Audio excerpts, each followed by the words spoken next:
ইডেনে ভারতের লজ্জাজনক পতন, ৩০ রানে দক্ষিণ আফ্রিকার জয়, অন্যদিকে আয়ারল্যান্ডকে হারিয়ে প্রথম টেস্টে দাপুটে জয় বাংলাদেশের। হ্যালো, আমি খাইরুল এবং আমার চ্যানেলে আপনাকে স্বাগতম। ইডেন গার্ডেন্সে প্রথম টেস্টের তৃতীয় দিনে ব্যাটিং ধস নামল ভারতের। মাত্র ১২৪ রানের লক্ষ্য তাড়া করতে নেমে ভারত গুটিয়ে গেল ৯৩ রানে, ফলে ৩০ রানের গুরুত্বপূর্ণ জয় তুলে নিল দক্ষিণ আফ্রিকা। শুরুতেই ভারত ওপেনার যশস্বী জয়সওয়াল ও কেএল রাহুলকে ফিরিয়ে দেন মার্কো জানসেন। এরপর মধ্যাহ্নভোজের পর ধ্রুব জুরেল ও ওয়াশিংটন সুন্দর কিছুটা প্রতিরোধ গড়লেও বেশিক্ষণ টিকতে পারেননি। সাইমন হার্মার একে একে জুরেল, ঋষভ পান্ত, জাদেজা, কুলদীপকে ফিরিয়ে ভারতের ব্যাটিং লাইনআপকে পুরোপুরি ভেঙে দেন।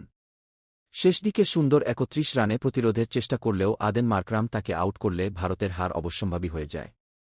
ইডেনের পিচ ব্যাটসম্যানদের জন্য ছিল দুঃস্বপ্ন, অসামঞ্জস্য বাউন্স ও অতিরিক্ত টার্নে পেস স্পিন দুই ছিল ভয়ঙ্কর। দক্ষিণ আফ্রিকার ইনিংসেও একই দৃশ্য দেখা যায়। পুরো দল যেখানে ব্যর্থ, সেখানে টেম্বা বাবুমা ছিল একমাত্র আলো, অপরাজিত ৫৫ রানে দাঁড়িয়ে লড়াইয়ের মোটিভ জুগিয়েছেন তিনি। এদিকে বাংলাদেশের ঢাকায় প্রথম টেস্টে আয়ারল্যান্ডের বিপক্ষে দুর্দান্ত জয় নিশ্চিত করেছে স্বাগতিকরা। ৪ দিনব্যাপী ম্যাচে ব্যাটিং বোলিং দুই বিভাগেই আধিপত্য বিস্তার করে আয়ারল্যান্ডকে ২৫৪ রানে অল আউট করে ইনিংস ও রানে জয় নিশ্চিত করে টাইগাররা।